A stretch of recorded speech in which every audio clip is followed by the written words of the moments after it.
Assalamualaikum warahmatullahi wabarakatuh. Halo Bapak Ibu guru hebat.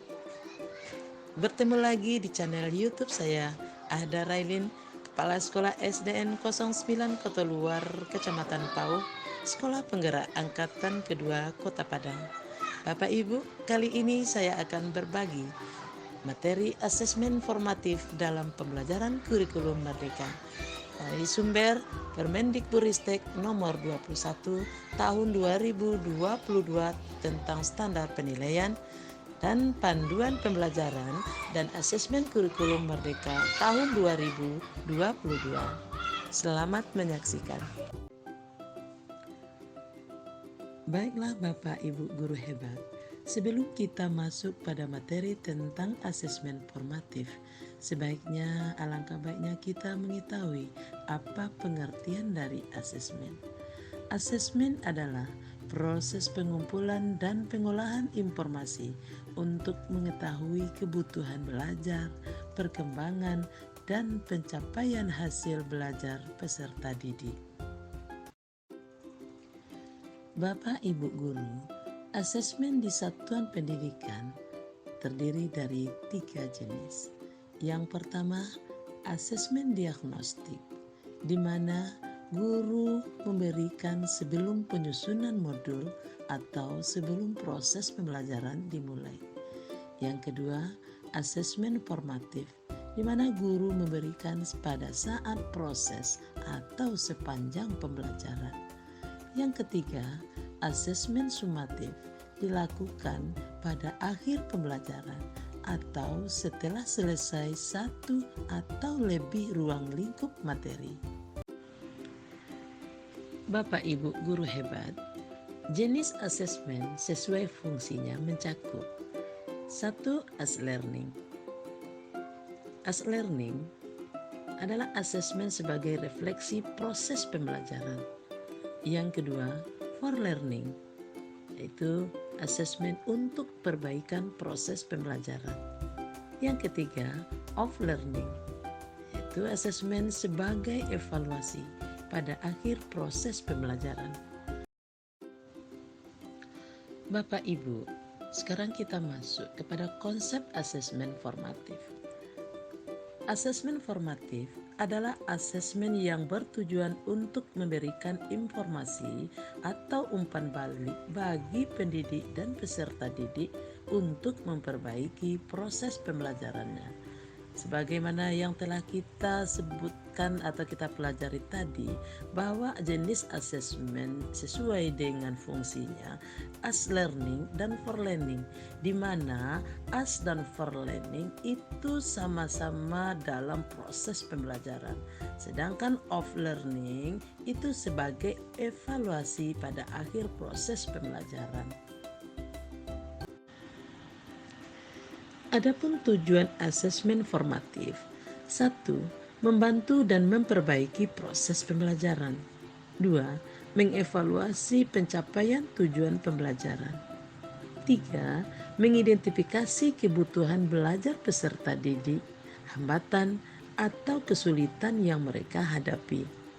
Adapun tujuan asesmen formatif yang keempat adalah mendapatkan informasi perkembangan peserta didik yang merupakan umpan balik bagi peserta didik dan juga untuk pendidik itu sendiri.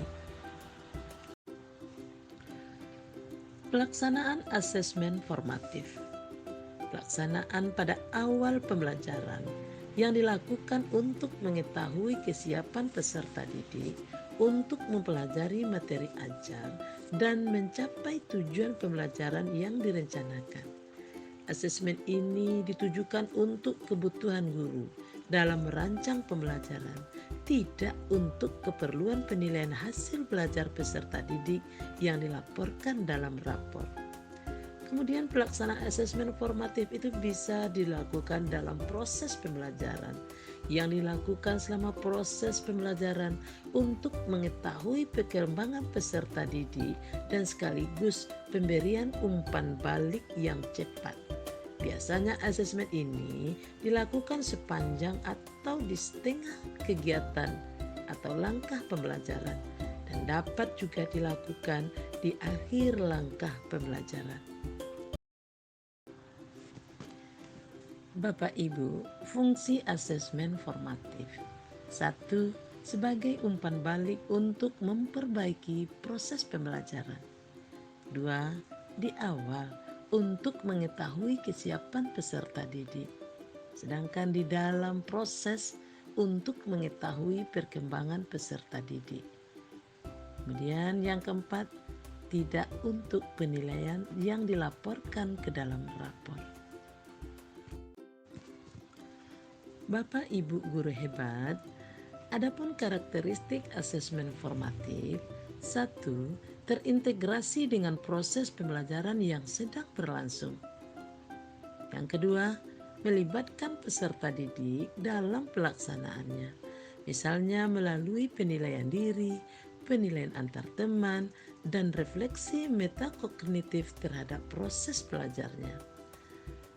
Yang ketiga, karakteristik asesmen formatif memperhatikan kemajuan penguasaan dalam berbagai ranah, meliputi sikap, pengetahuan, dan keterampilan, motivasi belajar, sikap terhadap pembelajaran, gaya belajar, dan kerjasama dalam proses pembelajaran. Bapak Ibu guru hebat, adapun contoh pelaksanaan asesmen formatif. Pendidik memulai pembelajaran dengan memberikan pertanyaan berkaitan dengan topik yang telah dipelajari pada pertemuan sebelumnya. Kemudian, guru mengakhiri pembelajaran dengan meminta peserta didik untuk menuliskan beberapa hal tentang konsep yang baru mereka pelajari dan beberapa hal yang ingin mereka pelajari lebih mendalam dan beberapa hal yang mereka belum pahami. Kemudian, siswa di bawah bimbingan guru melakukan percobaan dilanjutkan dengan diskusi terkait proses dan hasil percobaan. Kemudian, pendidik memberikan umpan balik terhadap pemahaman peserta didik. Akhirnya Bapak Ibu, guru memberikan pernyataan tertulis. Kemudian setelah selesai menjawab pertanyaan, peserta didik diberikan kunci jawabannya sebagai acuan melakukan penilaian diri. Nah Bapak Ibu guru hebat, demikianlah materi kita pada kali ini. Mohon maaf atas kekurangan paparan saya tentang materi asesmen formatif. Wabillahi taufik wal hidayah. Wassalamualaikum warahmatullahi wabarakatuh.